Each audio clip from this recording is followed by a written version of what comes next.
किन्नर चुड़ैल। गोरखपुर नाम का एक गांव हुआ करता था।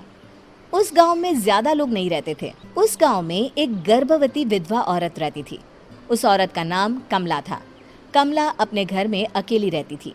उसके पति की सारी जायदाद उसके नाम हो गई थी, पर सभी गांव वाले उस औरत को मनहूस औरत समझा करते थे और सभी उससे नफरत किया करते थे।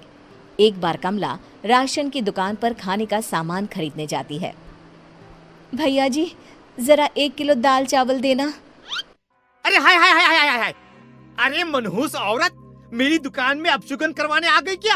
हैं? चल जा यहाँ से। मैं कुछ नहीं देने वाला हूँ तुझे। भाग भाग यहाँ से, चल जा निकल। भैया जी, ऐसा मत कहिए। मैं गर्भवती हूँ, मुझे खाने की बहुत जरूरत है। मुझे खाना दे दीजिए। दुकानदार कमला को वहां से धक्के मारकर भगा देता है। तभी कमला रोते रोते उस गांव के किन्नरों के इलाके में आ जाती है। गांव वाले किन्नरों को उसी इलाके में रखा करते थे, क्योंकि वो लोग किन्नरों को पसंद नहीं करते थे और उनके इलाके में रहने से मना करते थे। तो किन्नरों ने उसी गांव में अपना एक इलाका बना लिया था। जब किन्नर लोग देखते हैं कि एक गर्भवती महिला रोते रोते उनके इलाके में आ गई है, तो सारे किन्नर कमला के पास जाकर उसका हाल पूछने लगते हैं।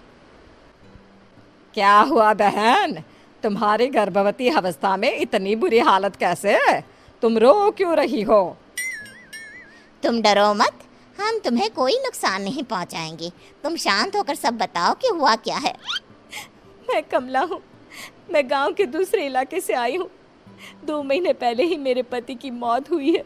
मुझे गांव के लोग मनहूस मानते हैं, क्योंकि मैं विधवा हूँ और गर्भवती भी। वहाँ के लोग मुझे खाने के लिए कुछ बेचने के लिए भी तैयार नहीं, जिससे मेरा गुजारा नहीं हो रहा था। कोई बात नहीं कमला, हम तुम्हारा ख्याल रखेंगे। किन्नर लोग कमला को एक खाली घर में रहने के लिए जगह दे देते हैं और उसकी देखभाल भी करते हैं। कुछ ही महीने बाद कमला अपने बच्चे को जन्म देती है, पर अफसोस, कमला बच्चे को जन्म देते ही अपनी जान गंवा देती है। जब सब किन्नर बच्चे को देखते हैं तो बहुत खुश हो जाते हैं, क्योंकि वो बच्चा भी किन्नर ही था। कमला ने एक किन्नर बच्चे को जन्म दिया था। अब इस बच्चे की देखभाल कौन करेगा? हम तो इस बच्चे को गांव के दूसरे इलाके में भी नहीं भेज सकते। और तो क्या हुआ, इस बच्चे की माँ नहीं रही तो हम इसे पालेंगे। अब ये हमारे इलाके में रहेगा, हमारे साथ रहेगा। फिर वो किन्नर उस किन्नर बच्चे को गोद ले लेते हैं, उसका नामकरण कराते हैं। उस किन्नर बच्चे का नाम शक्ति रखा जाता है। देखते ही देखते शक्ति बड़ी होने लगती है। उसके रंग रूप बहुत सुंदर थे। वो बहुत सुंदर किन्नर दिखती है। एक दिन शक्ति एक किन्नर से पूछती है, माँ जी सुनिए ना, ये गांव के दूसरे इलाके में भी तो लोग रहते हैं, तो हम वहाँ क्यों नहीं जाते? हम उनसे अलग क्यों रहते हैं? शक्ति, क्योंकि वो लोग हमारे जैसे नहीं, वो लोग हमें पसंद नहीं करते, इसीलिए हम उनसे अलग रहते हैं। क्यों? वो हमें क्यों पसंद नहीं करते? मुझे एक बार उस इलाके में जाना है। मैं एक बार वहाँ जाकर घूम कर आऊं। शक्ति, खबरदार, जो तू उस इलाके में कभी भी गई तो अपनी जान नहीं गंवाना चाहती तो उस इलाके में कभी कदम भी नहीं रखेगी, समझी? इतना कहकर वो किन्नर वहां से चली जाती है। शक्ति उस किन्नर की बात सुनकर बहुत रोती है। माँ जी, ऐसा कैसे कह सकती है? उन्होंने इतनी सी बात के लिए मुझे इतना डांटा। अब तो मैं उस इलाके में जरूर जाऊंगी। फिर एक दिन शक्ति गांव के दूसरे इलाके में चुपके से जाती है। ये लोग तो हमारे जैसे ही इंसान हैं, तो ये हमसे नफरत क्यों करते हैं? जब शक्ति उस इलाके में पहुंचती है तो गांव के सारे आदमी उसके रूप से मोहित हो जाते हैं। वो लोग ये अंदाज़ा नहीं लगा पाते कि वो किन्नर है। शक्ति की सुंदरता देखकर सारे गांव वाले उसकी तारीफ करने लगते हैं। तभी गांव का चक्कर लगाने गांव के जमींदार का बेटा हर्ष वहां पहुंचता है। हर्ष भी दिखने में बहुत सुंदर होता है। जब हर्ष ने शक्ति को देखा तो वो भी उससे मोहित हो गया, और जब शक्ति की नज़र हर्ष पर पड़ी तो वो हर्ष को देखकर मोहित हो गई। आपको पहले कभी इस गांव में देखा नहीं। इस गांव में आप नए हैं क्या? जी नहीं, वो मैं बस। तभी शक्ति बोलते बोलते रुक जाती है और मन में सोचने लगती है, अगर मैंने इनको बता दिया कि मैं दूसरे इलाके से आई हूँ तो वो समझ जाएंगे कि मैं किन्नर हूँ, इसलिए मुझे इनसे झूठ ही बोलना पड़ेगा। शक्ति हर्ष को कहती है, जी हाँ, मैं इस गांव में नई आई हूँ, यहाँ अकेली रहती हूँ। वैसे आप कौन है? आप भी इसी गांव में रहते हैं?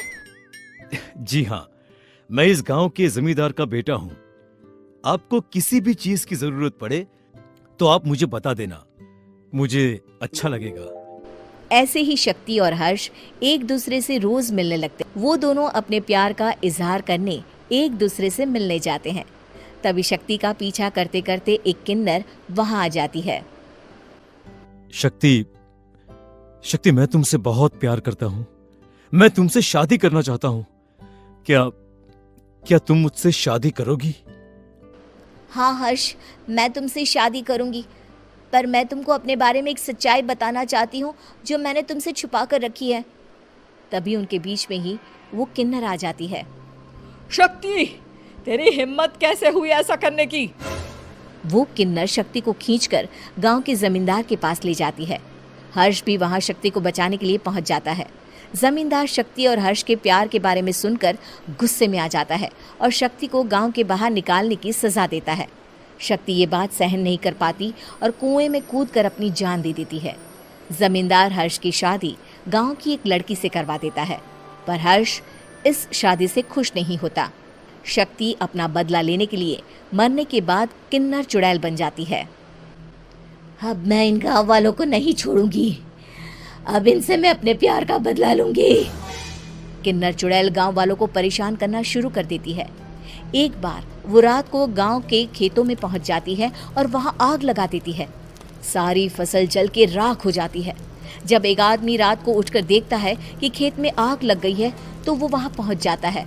वो देखता है कि खेतों के बीचों बीच एक किन्नर चुड़ैल खड़ी है और वहां खड़े होकर ताली बजा रही है। गांव वाला किन्नर चुड़ैल को देखकर बेहोश हो जाता है। जब सुबह उस आदमी को होश आता है तो वो सीधा जमींदार के पास जाता है। अरे जमींदार साहब, अरे वो किन्नर चुड़ैल ने मेरी सारी फसल जला दी। अब मैं क्या करूंगा? क्या होगा मेरा? जमींदार चुड़ैल किन्नर का नाम सुनते ही सब कुछ समझ जाता है। अब वो बहुत डर जाता है। उसी रात को जब जमींदार डर के मारे अपने कमरे में सो नहीं पाता, तभी वहां अचानक से किन्नर चुड़ैल आ जाती है।